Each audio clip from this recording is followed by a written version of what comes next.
Bueno, volvemos con el tema del día. Este tema de lo que pasó hace rato en la Cámara de Diputados de la Nación, donde, bueno, como ya estaba previsto, se iba a tratar este tema del veto del presidente Milei a la ley de financiamiento de las universidades públicas. Bueno, y estaban todos los análisis previos, lo que podía pasar. Bueno, y finalmente el presidente Milei salió, podemos decir, yo no me animaría a decirlo, porque recién con César Lazo yo le decía que esto recién comienza. No creo que se trate de un triunfo, y si es un triunfo circunstancial. Desde el punto de vista político, obvio que si nos vamos al resultado de la votación es un triunfo para Milei, pero yo lo analizo en términos políticos y digo, yo no sé si va a ser un triunfo, porque Milei logró imponer su veto de manera tal que no le va a dar a las universidades públicas lo que había aprobado el Congreso de la Nación. Lo mismo pasó con el tema de los jubilados, y a lo mejor desde el gobierno se puede tomar esto como un gran triunfo. Por eso digo, si vamos al resultado de la votación, ganó Milei. Ahora, en términos políticos, ¿ganó Milei? Esa es mi pregunta. Porque yo creo que a partir de esto se puede empezar a configurar un nuevo escenario político, donde los diferentes actores de lo que es la política nacional se van a ir acomodando. Es como ¿cómo se dice? Cuando llevas sandía en la parte de atrás de una camioneta, en el movimiento, viste que las sandías se comienzan a mover y se comienzan a acomodar hasta que cada uno queda en su lugarcito. Y se me ocurre que esto puede empezar a pasar ahora, si bien ya venían algunas cosas, pero creo que esto lo termina, al menos, nunca en política, nada es definitivo, jamás es definitivo, pero por lo pronto tenemos por lo menos lo que podemos avisorar ahora como un escenario político. Vamos por parte, como decía el querido y recordado Jacques, ese personaje que vivió en la Londres victoriana. Vamos por parte. Milei consigue finalmente este triunfo con el tema del veto a esta nueva ley de financiamiento a las universidades públicas, porque consigue una importante cantidad de votos a su favor, pero más que los votos a su favor, lo más importante para la Libertad Avanza era que no consiga los votos para que caiga el veto. Y en eso, ahí es donde radica el triunfo, porque consiguió una importante cantidad de votos a favor, 159, que es un número importante. Y 85 fueron los votos que consiguió la oposición, pero no le alcanzó, porque recordemos que para que caiga el veto presidencial, eso está estipulado en la Constitución, hacen falta que el Congreso insista con los 2/3 de los votos. La Cámara, que lo trató al tema, tiene que tener 2/3, lo que se llama mayoría agravada. Bueno, en este caso no le alcanzó. Y de esta manera a la oposición, y de esta manera entonces quedó firme el veto de Milei. ¿Cómo logra Milei esto? Recordemos que Milei llega con una endeblez en votos legislativos muy escuálida la cantidad de votos que tiene. Sin embargo, en base a operaciones, acuerdos, desencuentros, errores, caídas, bueno, a lo largo de estos 9 meses, Milei fue aprendiendo.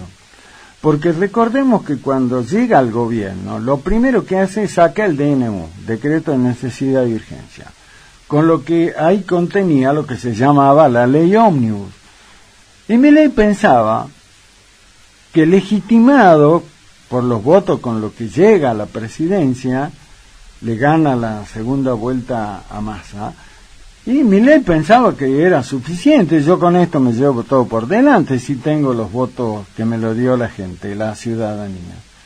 Sin embargo, a poco de andar en el Congreso se dio cuenta que no era así y tuvo un golpe tremendo. Es como que se chocó contra la pared, se estrelló contra la pared. Porque ahí se dio cuenta que no era cuestión de decir, bueno, pero yo tengo esto, no. Fue un golpe, desde el punto de vista político, durísimo. ¿Ahí qué hizo? Y bueno, cambió algunas cosas. Y recuerden ustedes que desde que aparece la ley ómnibus hasta que finalmente se aprueba lo que después se conoce como la ley base, pasaron poco más de 6 meses. De continuas negociaciones, diálogos, fundamentalmente en el Congreso, hasta que finalmente, en base a muchísimas concesiones que tuvo que hacer Milei, finalmente logró el número para que se apruebe lo que se conoce como ley base, y de ahí empezó con otras cuestiones que tienen que ver con su gobierno, con este programa que está llevando adelante ahora el nuevo ministro Sturzenegger, el proyecto Hojarasca que le llaman algunos, todo apuntando a qué, a tratar de reducir a la más mínima expresión el Estado, porque fue el propio Milei quien dijo, yo soy un topo, yo vengo a destruir el Estado desde adentro, lo dijo él. Y todo apunta a eso. Milei es un hombre que por sus convicciones, por lo que usted quiera, es un tipo que odia el Estado. Para Milei el Estado en la vida de la gente es un estorbo. Un tipo que apuesta a que todo lo resuelva el ámbito privado. Entonces él considera que todo lo que tenga que salir del Estado es un gasto, así de simple, gasto, no importa si esos recursos que tienen que salir del Estado son para atender necesidades esenciales, por ejemplo, en el tema de las jubilaciones. Si tienen que salir para atender gastos, para atender necesidades impostergables en el tema de la salud. Y también, en este caso, en el tema de lo que es la educación pública. Entonces, para Milei, recordemos que él, todo lo que está en ese ámbito es un gasto, y hay que evitarlo. Por eso es que se va a oponer férreamente, y lo dijo permanentemente, y lo dice permanentemente, que todo lo que sean ese tipo de asignaciones que se hagan, si se lo hace a través del Congreso, lo va a vetar. Ahora, eso es lo que piensa Milei, pero Milei se supone que no es un emperador. Milei no es un rey con todos los poderes, y tampoco es un dictador para que él imponga su voluntad por encima de cualquier cosa. Por eso Milei es presidente de la República Argentina, no del país Argentina. Él es presidente de la República Argentina. Y para que exista una república, es esencial que exista la división de poderes: poder ejecutivo, poder legislativo, poder judicial. Y cada uno en la república, para que funcione, tiene que tener su rol y no tiene que inmiscuirse, meterse en el otro rol. Pero Milei, desde que llegó, a través de los DNU, que son herramientas constitucionales, no estoy diciendo que el tipo viene, inventa cosas, no. A través del DNU, de ese tipo de cuestiones, este tema del veto y demás. Y él va imponiendo su voluntad. Pero la República, a través, en este caso, del Poder Legislativo, tiene su herramienta para contrarrestar cualquier posibilidad de un avance como el que está haciendo Milei. El Congreso, Cámara de Diputados, Cámara de Senadores, se ponen de acuerdo y, por ejemplo, sancionan una ley para que se mejore un poquito, se compense un poquito todo el tema de las jubilaciones que los jubilados vienen perdiendo desde diciembre del año pasado. Una recomposición mínima. Sin embargo, ¿qué dijo Milei? No. ¿Por qué? Porque a mí lo único que me interesa es el déficit fiscal cero, y si yo doy eso, entonces se me escapa ese déficit fiscal. Por lo tanto, lo veto. ¿Está en la facultad de Milei? Sí. Ahora, también está en la facultad del Congreso haber insistido con algo que previamente habían aprobado. Sin embargo, ahí es donde aparece esto que es indudablemente, absolutamente cuestionable. ¿Es válido? Sí, es válido, pero es cuestionable.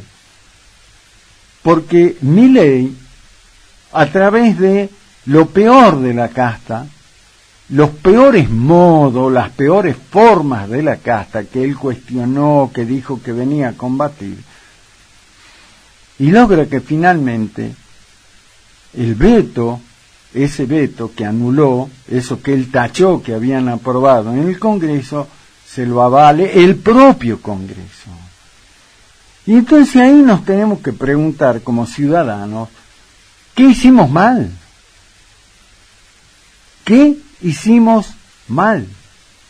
¿Por qué? Si en la Cámara de Diputados, vamos al tema de lo que fue este veto que se quedó consolidado hoy, o el anterior de los jubilados.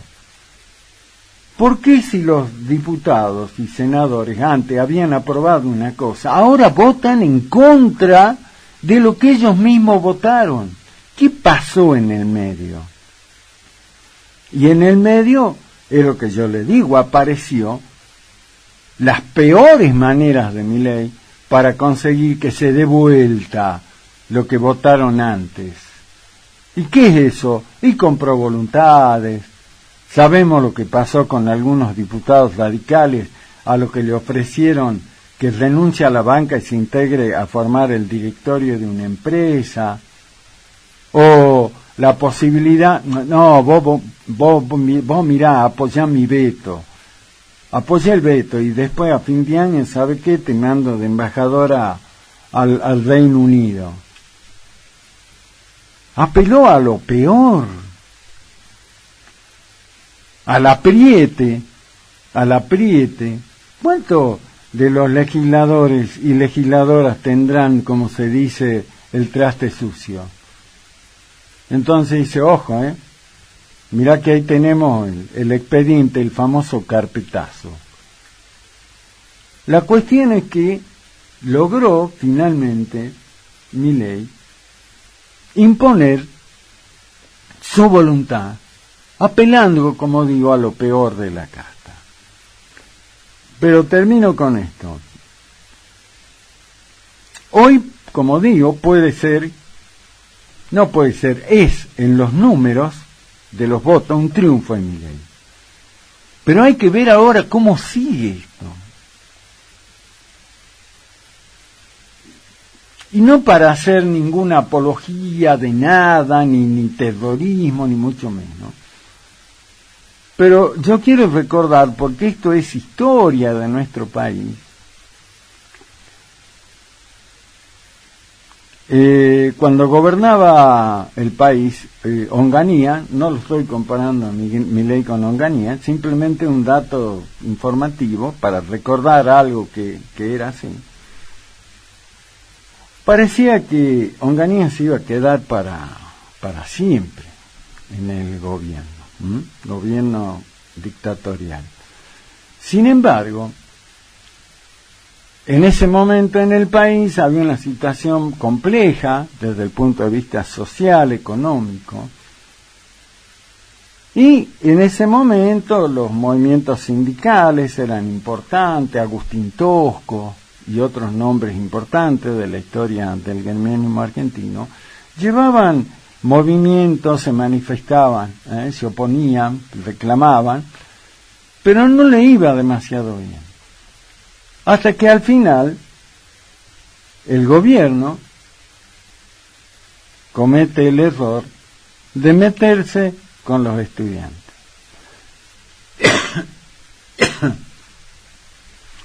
Y los estudiantes protagonizan en ese momento uno de los hechos históricos, políticos, históricos más importantes, no solo en la vida de la Argentina, sino del mundo.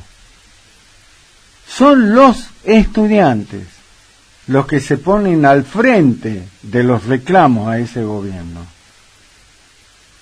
¿Sabe cómo se llamó ese hecho histórico que quedó en la historia nuestra y del mundo? El Cordobazo.